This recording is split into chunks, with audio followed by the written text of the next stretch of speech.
adik-adik, hari ini kita akan belajar tentang teks sejarah. Sebagai contohnya, kakak ambil tentang Laksamana Cheng Ho. Di sini sebelumnya ada yang tahu nggak Laksamana Cheng Ho? Enggak. Kalau begitu, kakak akan menjelaskan tentang Laksamana Cheng Ho. Laksamana Cheng Ho memiliki nama lain Jeng He, Mahe, Mansanbo, dan Sampokang.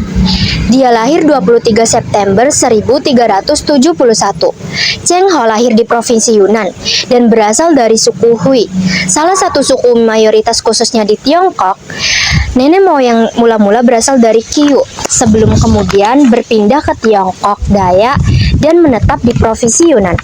Menurut catatan sejarah, Cheng Ho adalah Muslim yang taat. Ia giat memajukan penyebaran agama Islam baik di Tiongkok maupun di negara-negara lainnya.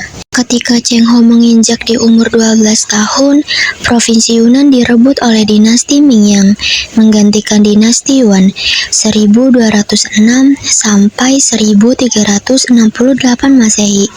Pada saat itu, Cheng Ho dan sejumlah anak muda lainnya ditawan dan dikebiri oleh tentara Ming. Kemudian mengikuti wajib militer sebagai tentara atau dijadikan pelayanan kekaisaran. Setelah ditawan, Cheng Ho dibawa ke Nanjing dan kemudian diangkat sebagai kasim atau pelayan inter di istana. Berawal dari menjadi kasim, seiring waktu, status Cheng Ho beranjak naik. Berawal dari menjadi kasim, seiring waktu, ia kemudian menjadi penasehat terdekat atau asisten pribadi Pangeran Jodi. Seiring berjalannya waktu, setelah menjadi sebagai kasim atau pelayan inter di istana dan berbakti kepada Pangeran Jodi, kemudian Cheng Ho menjabat sebagai asisten pribadi Pangeran Jodi. Keberanian dan kecerdasan Cheng Ho dianugerahi oleh pangeran dengan marga Cheng, sehingga nama Mahe telah berganti menjadi Cheng Ho. Setelah Kaisar Yongle berkuasa, Cheng Ho memimpin pelayaran besar sampai ke Nusantara. Selain berdagang, ia juga mengenalkan budaya Tiongkok dan bercampur dengan budaya lokal. Pengaruhnya tidak hanya pada politik dan ekonomi, tapi juga pada budaya, terutama di arsitektur dan kesenian, yang masih terlihat sampai sekarang. Itulah biografi Laksamana Cheng Ho. Sekarang kalian sudah tahu kan siapa Laksamana Cheng Ho? Sudah. Gimana sekarang kita main game seputar biografi tadi? Main game seperti Balonku Ada 5, kalian tahu nggak? Tahu. Jadi peraturannya, yang kalah kalian akan mendapatkan pertanyaan dari kakak seputar teks biografi tersebut. Balonku ada 5, rupa-rupa warnanya, hijau, kuning, kelabu, merah muda dan biru, meletus balon hijau dar. Teks cerita biografi yang kakak bacain tadi, menurutmu bagian mana yang termasuk struktur teks cerita sejarah? Kan di teks cerita sejarah ada 3 struktur. Yang pertama, orientasi. Dari teks biografi tersebut, contohnya yaitu di mana Cheng Ho tinggal, terus nama Cheng Ho, sukunya Cheng Ho, dan agamanya Cheng Ho. Untuk struktur yang kedua yaitu urutan peristiwa, di mana dalam teks tersebut contohnya yaitu ada pada masa kecil Cheng Ho yang ditahan di dinasti Ming, terus yang terakhir juga di mana perjalanan Cheng Ho ke Nusantara, tiba di Nusantara. Yang ketiga yaitu reorientasi. Contohnya dalam teks tersebut yaitu pada Cheng Ho yang dikenang sebagai laksamana besar yang berperan dalam perdagangan, politik, dan penyebaran Islam di Nusantara.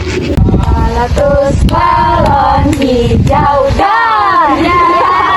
Teks biografi yang kakak bacain tadi terdapat fungsi. Sebutkan fungsi teks cerita sejarah berdasarkan biografi Laksamana Cheng Ho. Fungsi teks cerita sejarah ada 5 fungsi. Yang ke-1, informasi yang memberitahu data kelahiran dan asal-usul Cheng Ho. kedua, pendidikan. Pendidikan mengajarkan keberanian, kecerdasan, dan keteladanan dalam Cheng Ho. Yang ketiga, ada kesadaran sejarah. Kesadaran sejarah menimbulkan kesadaran tentang pengaruh pelayaran Cheng Ho. Yang keempat, ada rekaman peristiwa, yaitu menjadi catatan penting tentang hubungan Cheng Ho. Yang kelima, ada hiburan. Hiburan menyajikan kisah perjalanan yang menarik dan penuh petualangan. Terus balon hijau Dorian. Sebutkan kaidah kebahasaan dan beri contoh berdasarkan teks biografi Laksamana Cheng Ho. Kaidah kebahasaan teks cerita sejarah dibagi 5. Yang pertama yaitu verba mental. Verba mental contohnya mengenang. Yang kedua verba material. Contohnya berlayar.